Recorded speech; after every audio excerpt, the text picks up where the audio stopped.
All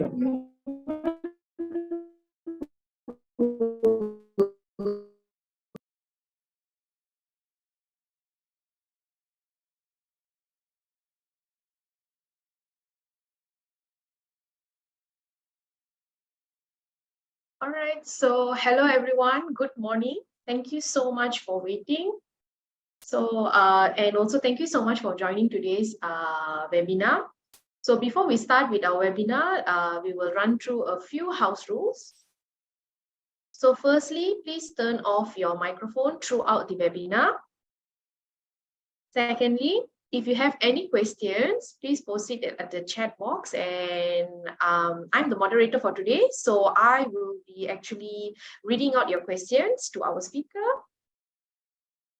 And finally, at the end of our survey, we will have a survey form, and also you can claim your e-certificate, which will be sent to your email. And if at all you would like to contact us, you would like to join, volunteer, or participate in any of our programs, please, you may contact our secretariat. We have our admin's email, phone number, we have the website, and also we have our Facebook. So today we have a very interesting topic, which is on fish. So this will be MNAWF's first, other than small animal, companion animal, which we have had webinars on. So today we'll be talking on fish. So our topic today is Let's Talk Fish. So we have our speaker here, which is Dr. Anusia Nadarajan. And let me just give a short introduction.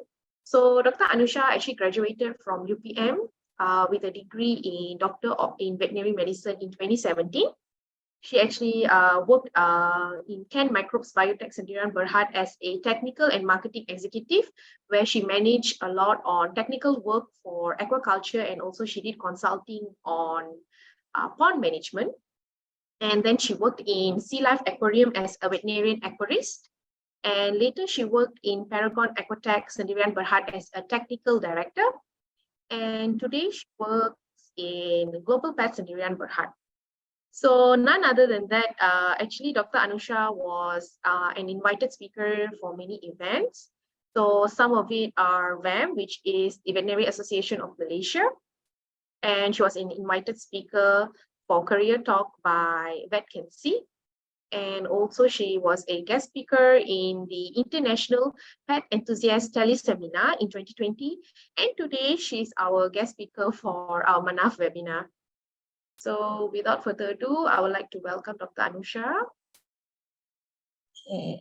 Hi, thank you, Dr. Anusia, for the introduction. So, all right, I will try to share my screen here first.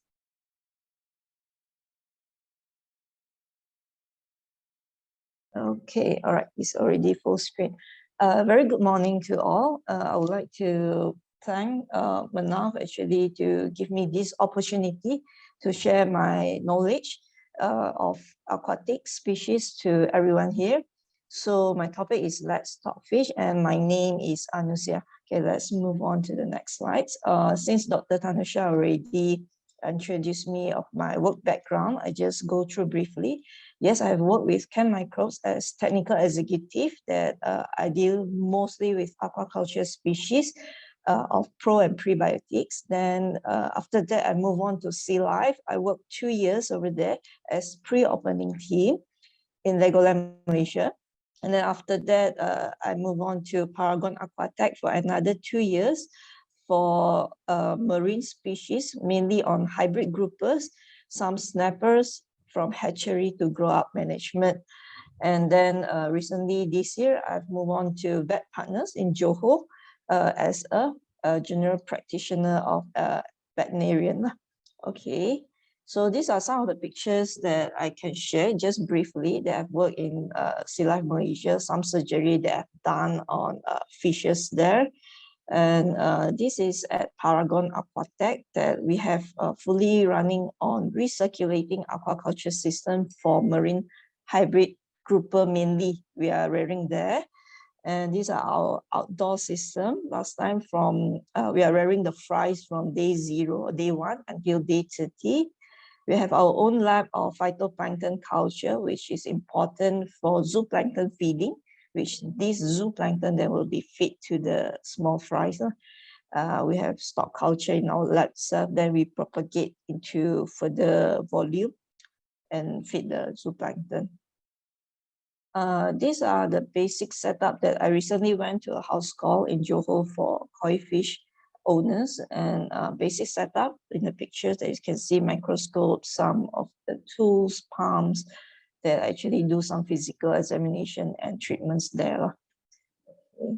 All right, so let's start with our with my presentation today to share to all of you. I have several things to share out, but mostly it's quite basic so that everybody can actually get an idea of how you can keep your fish healthy inside your aquarium and what are the basic needs actually.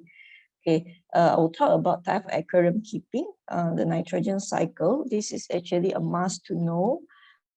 Basic fish tank setup, mainly on the filtration system of biological, and then basic chemical parameter, and how do we actually to counter the bad parameters.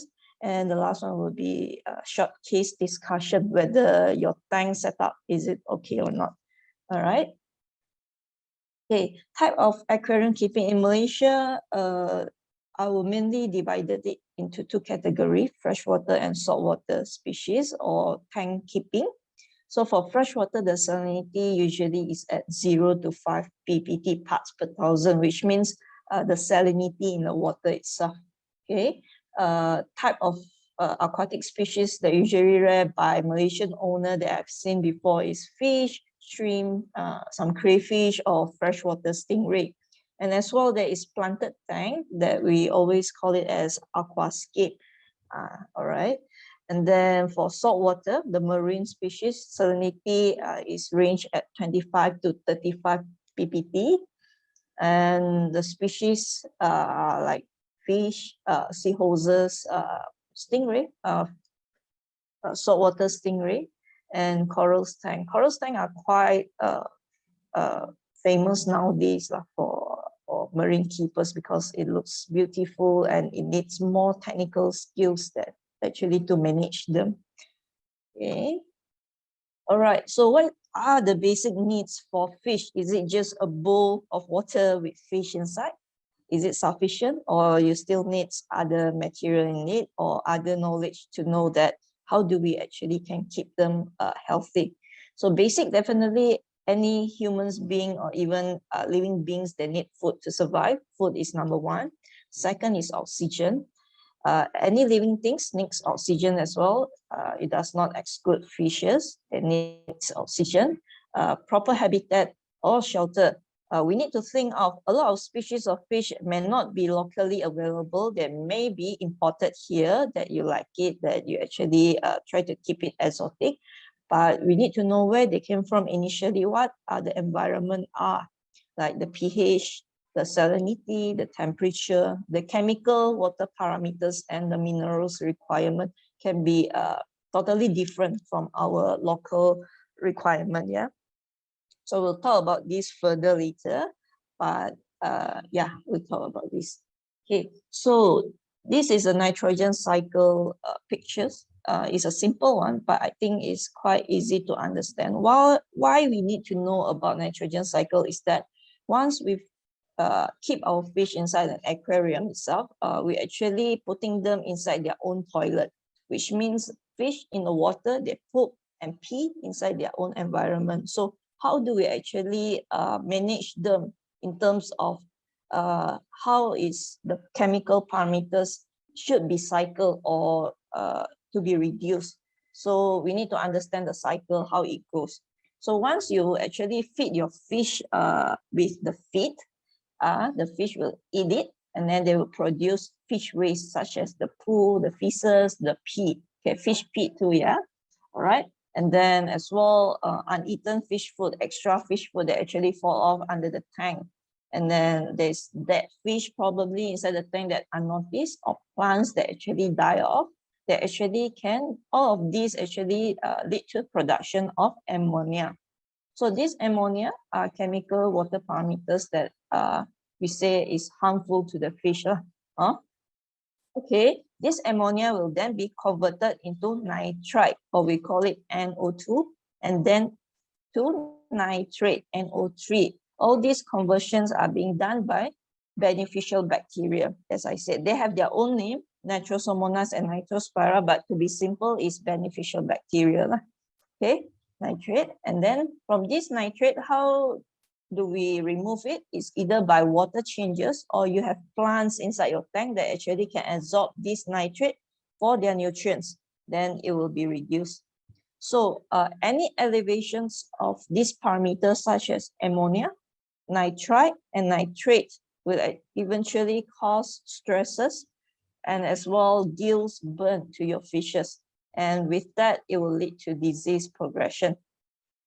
Okay, so I will bring up these pictures again later on so that we can revise again and remember about this nitrogen cycle. But basically, how the chemical water parameters raise up are by these processes. Okay, so in your house, probably we are beginner fish keeper, or even advanced, you have certain type of setup. Okay, basic aquarium setup, you need an aquarium that can contain water, water itself, pumps, and filtrations. So this filter system, they have many types: hanging bag, or even canister filter, pump with filter inside, or submersible sump under your tank. So what does this filter function as? I think these are the things that we actually need to know. How does this function and why we need this thing on our aquarium itself. I'll talk about this more later. And in more advanced aquarists or fish keeper, they will have basic sump under the tank. Usually the capacity will need 30 to 60% of the original tank water, and inside it, it have different type of filter: mechanical filter, biological filter. They have some chemical stones here, and as well pumps to pump back the water. And you can see there is heater as well. This is for more advanced type of fish keeper that they did actually prepare this filtration type. Okay. So let's talk a little bit about new tank syndrome and old tank syndrome. So when we actually buy our first fish and aquarium and establish the aquarium in our home, some of us will actually notice that within a week, the water keep coming cloudy. Although you keep changing it, it keep coming back cloudy. Why is that? This cloudy water is actually the bacterial bloom, okay, due to your filter is not mature enough, or the tank water, if you don't even have a filter itself, it will eventually cause a crash inside the system. Okay, what we can see is that sudden death of fish, and when you test the water parameter, is always at the high end of ammonia, nitrate. Oh, sorry, I did write wrong there. NITRITE. Okay, nitrite and O2 will always at the high end. Okay, all this will cause your fish to be very stressed and die from it. And what we can do, I will say it after at the end, how do we actually counter it? But with this problem, we need to actually think of, we need to have a mature filtration system to alleviate this problem. Another problem with all tank syndrome is that, yes, you have a very good system of tank that you have culture for probably more than 1 to 2 years. Okay, the fish are doing okay, the water parameter are good, but the nitrate NO3 are at a very, very high end, but you doesn't know how to actually remove it. Nitrate at 10 ppm itself is acceptable to the fish, but over the time, higher than that range, it will eventually cause the fish to have very chronic stress, and eventually they will die off from that as well. So as I mentioned before, if the nitrate is very high, what we can do quickly is that we do a 50% water change and retest the parameter. Okay, or you can add plants inside the tank to take out all the nitrate content. Okay.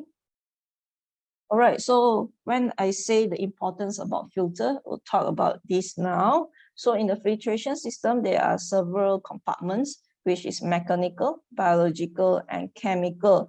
Each of these definitely, where if I want to talk details about it, it will take a lot of time, but today I would like to just focus on biological filter because these are the basics that I think is very important to know.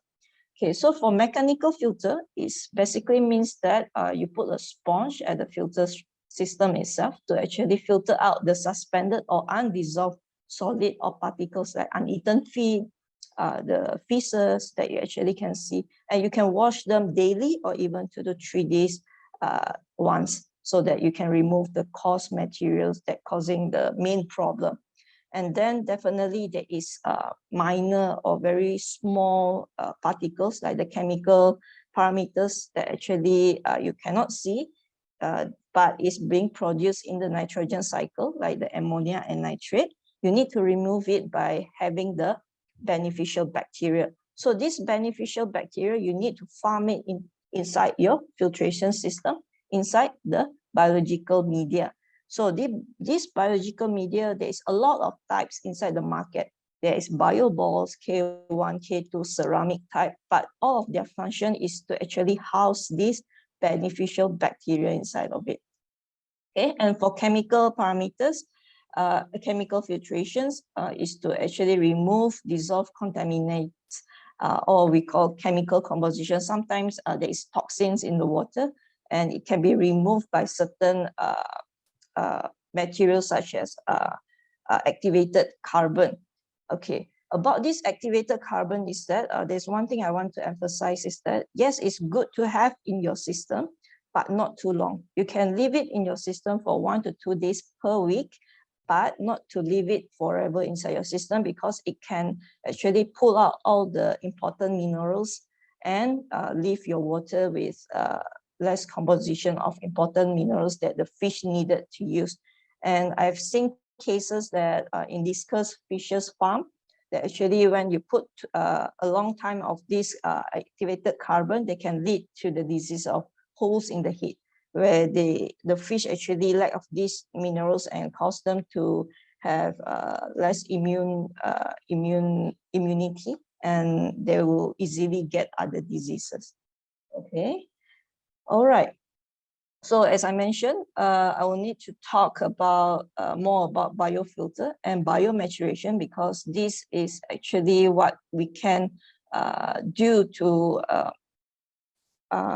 alleviate the problem of this new tank syndrome especially, and as well for the old tank syndrome. So what is biofilter? As I mentioned before, biofilter, you put on the biomedia, as you can see in the picture itself, different types, to house the beneficial bacteria so that it can actually remove the ammonia, nitrite, and nitrate in your system. And biomaturation basically means that you need to give a time for this biofilter to actually to establish themselves and to farm the bacteria, so that we can have a stable environment for your fish. Okay. For biomaturation to happen in freshwater, what I experienced as a pre-opening team for Sea Life, right? We do the maturations for over a time before we actually introduce the fish inside the system. Because of why? Once you introduce the fish inside the system without a proper maturations of your beneficial bacteria, a sudden surge of ammonia and nitrite in your system will eventually stress your fish and kill your fish. So we need to mature the system first. For example, like in freshwater system, this is a very simple graph here, that usually it will take 8 weeks to 10 weeks time for the system to mature, so that we prepare the water with beneficial bacteria first before the fish are in. Once you introduce your fish in, after you mature your system, the fish pee and poo can eventually being processed by all these biofilter faster. Okay. So, okay, for salt water itself, it will take longer time. It's by experience, and as well, some research did mention that the establishment of these good bacteria inside the system will take longer time, 16 to 20 weeks. Okay, so these are the things that you need to take note on. Okay, just to recap again, inside your canister, eventually they will have different compartments. So for you to know what is actually inside, you need to open it up and see what is actually inside, whether they have bio balls or biomedia inside. Do they have actually carbon inside that you need to be aware that do you need to eventually take it out, or do they have sponges inside? Okay, so if you have mechanical filter inside as well, so you need to do maintenance for the filters, like probably monthly, to just clean it. Yeah, and for every canister or filter, they have their capacity. Depends on your fish density and volume of your tank itself. So you need to choose a proper size for your aquarium. These are just the pictures that I want to show for marine aquarium setup. Usually it's much more complicated. You have chillers, you have protein schema. For freshwater water, we don't have protein schema. Yeah? For marine, yes, we need to schema all the protein materials in the water. Okay, and then it will pump back into the system. And some of them, if you are rearing on corals, you need wave makers and proper lightings. Okay. All right, let's move on to the next one. This is a simple table that I actually prepare for basics water parameter that you actually need to know and record in your house or in a book. For freshwater and tropical fish, the temperature will be at the range of 26 to 32. Salinity 0 to 5, pH 6 to 7. It depends on what fish you are rearing. Like I said, you need to know your fish and see what the requirement for them. Alkalinity is the buffering capability for your water. Usually it's low in freshwater system. Ammonia and nitrite is strictly need to be 0. If it's even elevated a little bit, we need to counter that. Later I will talk about this. For nitrate, the fish can eventually, NO3 can eventually withstand until 10 ppm parts per million.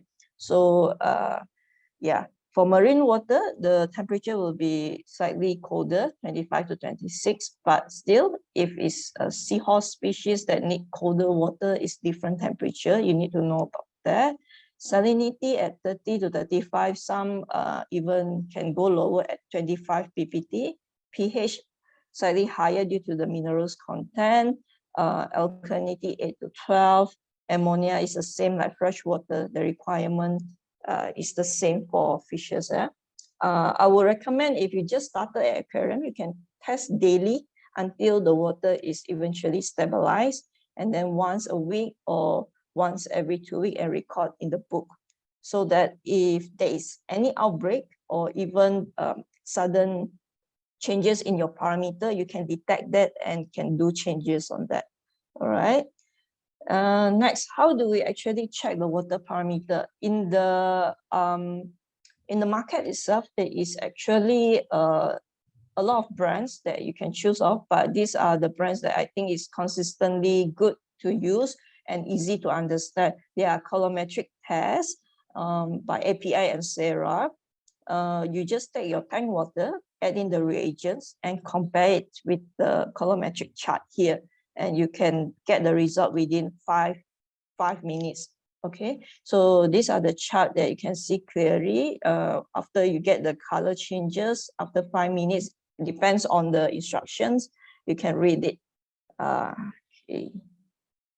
Other parameters like temperature, use thermometer or digital thermometer, refractometer for salinity, and there's a cup type for salinity test as well. You just fill in the water to the range, and the float we eventually pointed towards the salinity of your water, of your tank water.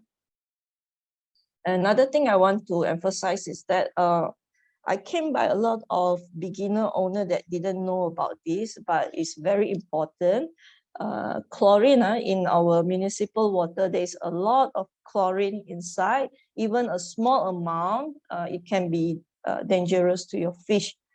It can cause gills burn, shock to your fish, and you may see sometimes when you add in new tap water with your fish, they will just dash around and suddenly die. So it's very painful for them. And I will always recommend before even you putting your fish in, put anti-chlorine, a lot of brand as well. So you must use it. I would say even you changing the water, you need to use it. Okay, some fish, I will say in a bigger pond, yes, you can add up a little bit of tap water without seeing them having reaction, but over the time, they're actually feeling the stress and the side effect of this chlorine. And over the time, with the chronic progression, it can lead to the fish having disease as well. Okay, how to counter the parameters for the temperature? Definitely, you need to check your chiller or the heat stick or the heat exchanger that you are using, the unit. Sometimes it can get broken. For salinity, for fresh water, if you are adding salt in your system, is actually to alleviate the osmosis process for your fresh water. Is good in terms of adding salt, but you must be aware that every time you're adding salt, please check the salinity first, because if it goes too high, then your fish wouldn't be able to live in the optimal environment, okay, due to the condensation, the evaporation sometimes. Okay, for marine water, if it's usually it will go lesser and lesser because sometimes we add up new RO water inside just to fill up the water due to the evaporation loss. But sometimes due to the evaporation itself, the salinity will go higher. But anything before you are adding to the system itself, please check the parameter first. For pH, it will eventually be related to alkalinity, calcium, magnesium, and other minerals in the water.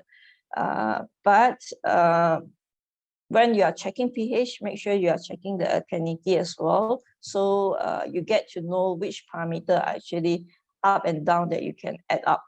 Okay, so for marine water, it will be much more specific. If wanted to talk about this topic, it will be a lot. But generally, if the pH is low, you need to check whether your salinity is enough or not, or whether your alkalinity, the buffering capability of your tank water is sufficient or not. Okay, so what we can counter with alkalinity is that you add up sodium bicarbonate or calcium carbonate. But calcium carbonate, it will be too fast raised in pH and alkalinity, which will cause stress to your fish. But usually I will advise to add on sodium bicarbonate, and yeah, slowly lah. And for pH itself, some freshwater fish really need very low pH. In our local setting, sometimes we can actually find down ketapang, the dried one. It can add inside the water, and it will slowly bring down the pH. Okay. And in more advanced setting, if we are doing in aquaria or bigger system, we are actually adding on hydrochloric acid, but you need to know how to do it, the procedure. If not, it can be harmful to your fish as well. And for ammonia and nitrite, it needs to be always 0 or very low. You need to check on your biofilter. The capacity is enough or not? For faster ways to solve this is actually to change the water as well. Nitrate, NO3, in advance, after you have a stabilized or mature filter, you can actually add refugium or plants inside your filter to remove this nitrate, or you can change water lah. Okay. All right, so we move on to the last part here. It will be about case discussion. Okay or not, like Malaysian style lah. Okay, we see on the pictures and we discuss about it. A fish in a bowl and it's a goldfish. There's no other thing else. For me, I would say it's a big no. Okay, you don't have aeration, they need oxygen. Okay, this is what we see in the TV lah. Okay, it shouldn't be like that. And when you don't have the filtration system, the fish chemical parameters will eventually build up. Although you are changing water daily, it causing up and down of the parameter. Eventually, the fish will stress and die from it. Okay, how about our betta fish? We always see in aquarium shop that they just put inside the container and they can live with it. Yes, they have labyrinth organ that actually they can take air from the atmospheric surface, but originally they still use their gills to breathe. So we need in a proper, or we say in a welfare content, we still need to provide them with proper oxygenations and filtration system to keep them inside as our pet, I would say so.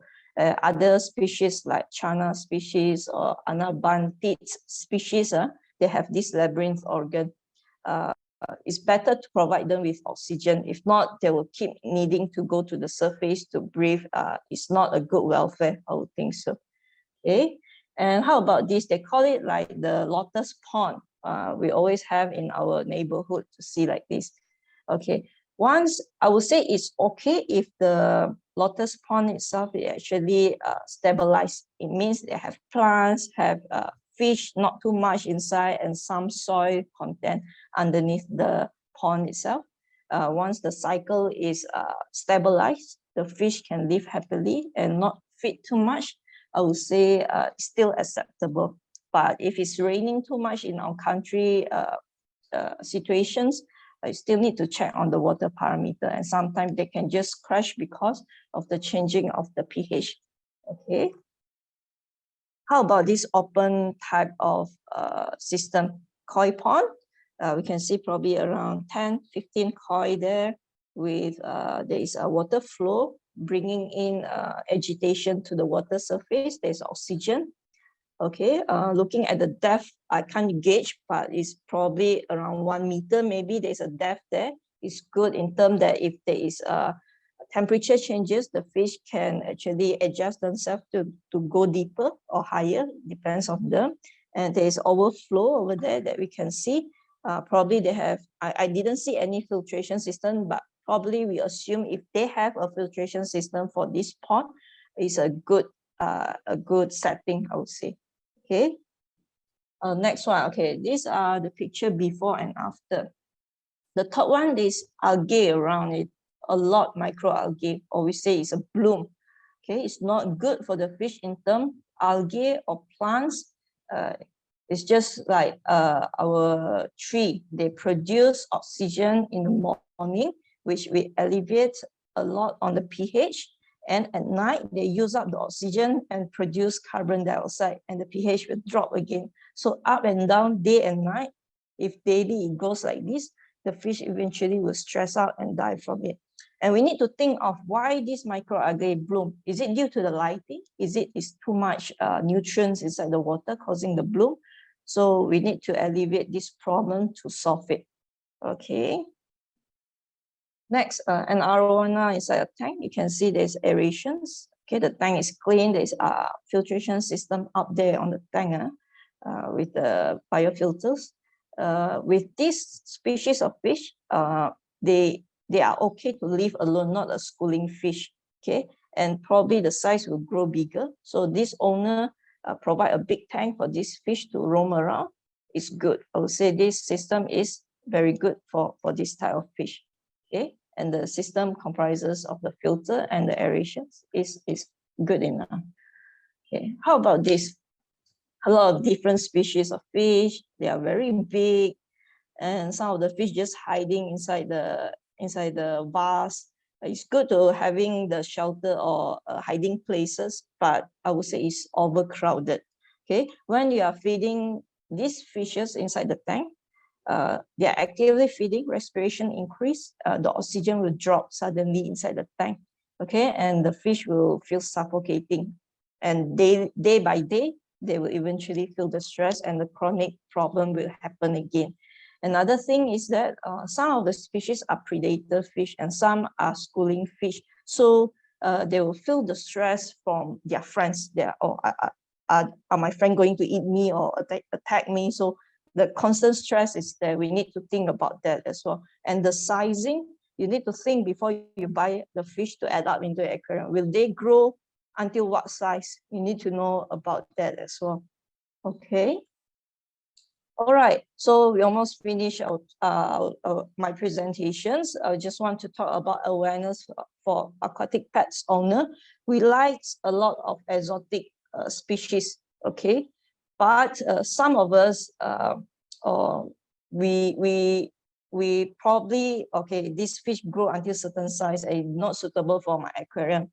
And then you doesn't know how to actually remove or actually to relocate your fish. So you just throw it into the open water. It's not a good action, okay? So some of these fish or the exotic fish from overseas that imported here are not our native species.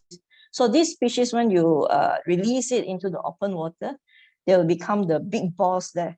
And then eventually they will become aggressive. Some of them like Arapaima or Baung ecomera, they can grow very big and they will eat our local species that is smaller in size, and they become dominant in that area, which is not good, very destructive.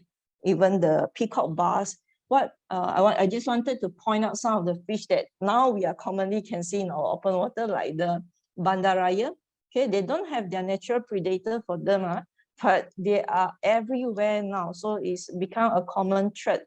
Okay, tilapia as well. It's not a common fish in our open water, but it's everywhere now. It's supposed just for aquaculture purposes and shouldn't be released into the open water. Flower horn as well, you can see here, flower horn. Yeah, so these are the fishes that I can show you that we shouldn't release to the open water. At least I like to raise this awareness. As I said before, do not release them into the open water and be a responsible pet owner. If you are not able to rear these fish, try to find other people to adopt them. Now social media is very good. Try to raise up in the social media, see whether anybody want to adopt your fish, or try to ask from the fisheries research institute in your local area, how can I actually manage these fish if I do not want to actually keep in my aquarium itself. They may relocate it to another places or aquarium or bigger aquarium. All right. Okay, I think that's all from my presentations. Hopefully everyone gets some ideas about fish keeping, and I will open for questions. Yeah. Thank you so much, Doctor. I think it's definitely very interesting to know, because like sometimes people think it's just about rearing fish in aquariums and it's like simple, just throw this in, throw that in, some plants, it's okay. But I guess a lot of pet owners, especially for fish, they don't understand like the basic, they don't have a basic understanding like about the biological filters and all that. I don't think most of them know. They just buy everything, set it up, and then like even I get a lot of stories from my friends and my families, like, you know, they ask me questions, why did my fish die suddenly? So this is like very, very common. Thank you so much, Doctor. It's actually a very interesting topic today. Yeah, my pleasure. If anyone have questions, you can actually post it in the chat box and I will help to read it out to Dr. Anusia. Okay, let me just see the chat box. Oh, Dr. Tan actually did mention, never expected it so long period to mature the water. Yeah, so by the research and also my experience in establishing the tank, definitely the time is there. It doesn't budge too much. Yeah. All right, another question is from Amar. Why is the nitrate high in old tank, but ammonia and nitrite is low? All right, so hi Amar. So for old tank, like I mentioned before, it probably already mature, the system or the filter itself. When the filter is actually already mature, you are controlling on the ammonia and nitrite. Okay, the first two chemical parameters eventually is being processed by the good bacteria in your filter. So it's eventually all the time can be low.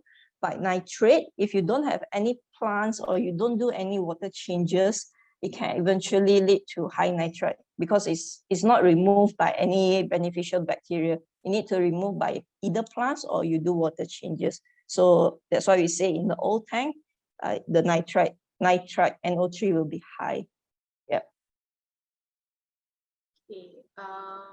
The next question will be from Dr. Tan. What do we need to do during maturation? Yeah, right. Hi, Dr. Tan. So for maturation, usually what I would advise in a homeowner, you just buy a fish feed and you add it into your water without fish first, and then you just run your filtration system in your tank. Okay, so you add in your fish food means you are adding ammonia inside your tank itself, and it started the cycle itself. The bacteria eventually it will grow, but you need to have enough biomedia in your system itself lah. Over the time, you just check the water parameter. Over the time, it will eventually go low. That means you're adding your ammonia the first, second day, probably the ammonia is at 2 or 3. Okay, then you wait until the ammonia drop again, only you add again another food content inside your water to raise up the ammonia to see whether your beneficial bacteria is responding or not. Okay, once they are responding to reduce the ammonia again, that means the system is already established and you can add in your fish. So there's a simple way that you actually can do that. Okay, the next question will be, what are some examples of territorial behavior in fish and how do they defend their territories? Okay, so let's say you have mixed culture inside your tank itself. Okay, some fish, they will try to attack other fishes. Some of them, when they started to mate and wanted to lay eggs, okay, they wanted to have their own territory or probably in a corner of your tank itself. Okay, they started to attack other fishes when they come near to the area. So other fishes may get hurt. When they get hurt, then disease will kick in, bacterial infection, this and that. Yeah. So most probably I would say is that attacking in fish, they would do that. Yeah, and then they don't allow other fish to go into their territory. Okay. The next question will be, hi doctor, thanks for sharing your knowledge today. What type of fish would you recommend for someone who wants to have them as a pet for the first time? All right, so hi Priscilla. I would say an easier pet to rear in our tropical country is use our local fish first. For example, more hardy fish like guppy. Guppy fish is a good one. Betta fish is good to rear as well because they are more hardy. What else? Let me think. Gurami fish is okay. Gurami fish is okay as well. Goldfish, sometimes we see a lot in aquarium. But goldfish initially they need a temperature of more cool, chiller, because they came from colder country, especially. So if we just rear in our system with a normal temperature, they might not thrive too well. Okay. Yeah, so I would recommend probably as a starter, we start with smaller fish that are easy to rear, like guppy fishes or bettas. Yeah. All right. Dr. Tan actually has follow-up questions. Yeah. Should you not have any fish before maturation? And okay. then the next question is, do we need to have plants not during the maturation period? Okay. Should we not have any fish? Yes, I would say for me, because I know how the cycle goes, we should not have any fish before the maturation kick in. Okay, we try to have the least stress for the fish once we introduce in. Okay, yeah. So definitely, I would recommend not to have fish before you have the maturations. And do we need to have water plants?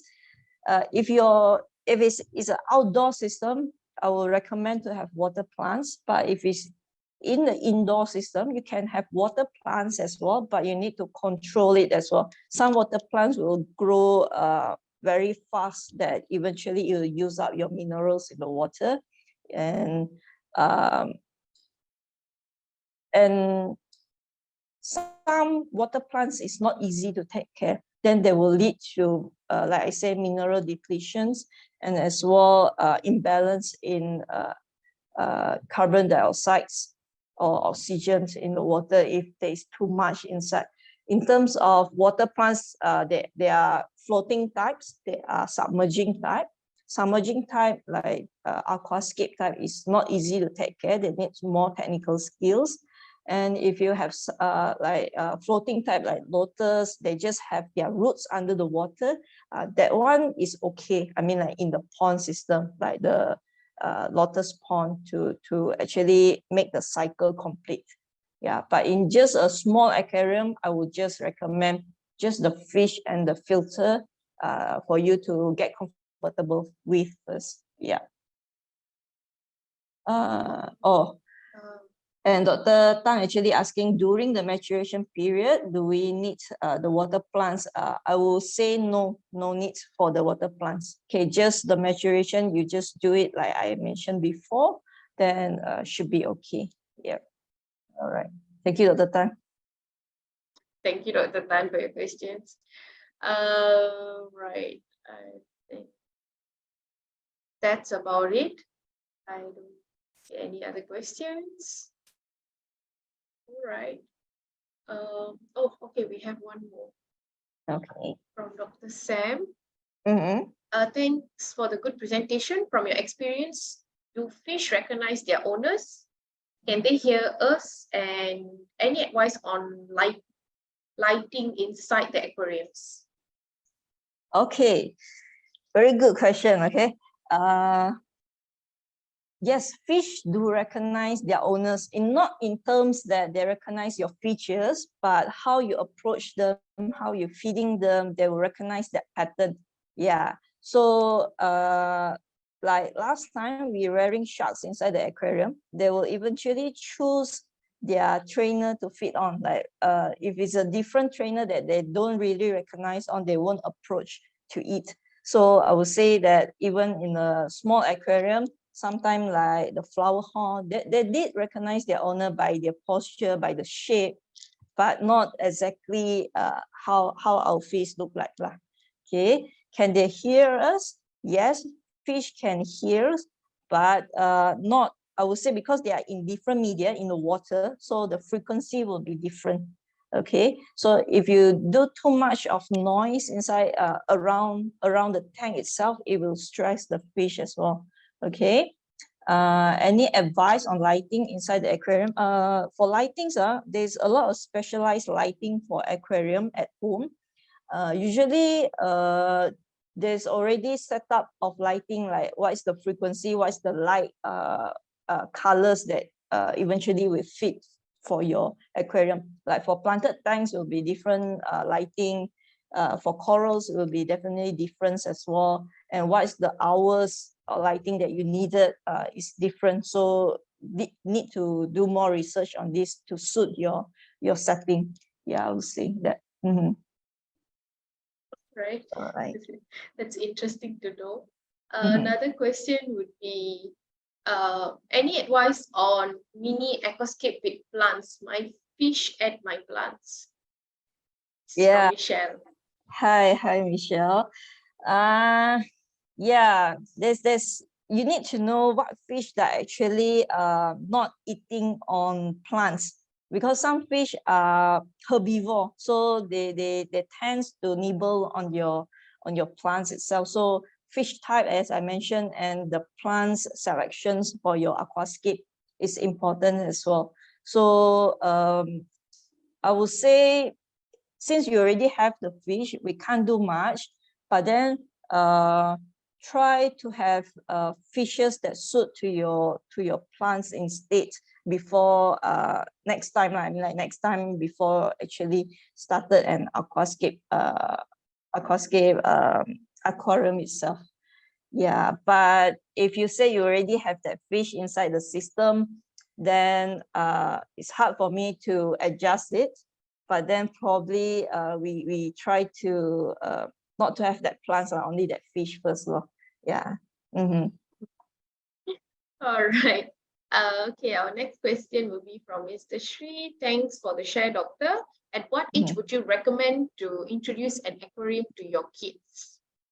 All right, so I would say as early as possible. probably once they can actually understand the concept of taking care of a pet, like probably 3 years old, I would say, when they can actually understand what we are talking to them and process what we are trying to tell them. Because last time, when in our time, 80s, 90s, we actually taking care of fish is a norm for every kids at home. Okay, so it teach your children how to actually have responsibility towards taking care of pets, rather than having a big dog or cat for them to actually handle. But fish is inside the aquarium that they won't be able to physically touch it, but try to observe the behavior of the fish first. So I would say as early as possible, there's no harm teaching them how to feed the fish, the frequency of it, how the fish interact with the kids and the owner is a good thing to let them experience. Yeah. All right. Okay, so our final question is, do fish sleep? This is like a very common question people will ask. Yeah, people do ask this. Yes, they do sleep, but they don't close their eyes. Some of the fish do not close their eyes, so they do rest. Any living things will need resting periods. Okay, so fish do sleep. Yeah, the answer is fish do sleep, but they do not close their eye. Maybe sometimes you see them static at one area. Yeah, that's the time when they actually sleep. So and for sleeping of fish sleeping at night, sometimes when you have aquarium lights, remember that you need to off it as well, so they have their rest time. Okay. Okay, I guess that's all. So thank you so much once again, Doctor. Maybe like we can get a snap of everyone now. Divya, maybe you can just help us to snap our photos. At the same time, there's actually the Google form in the chat box. Please click on it, and once you have actually fill up this form, you can actually get an e-certificate.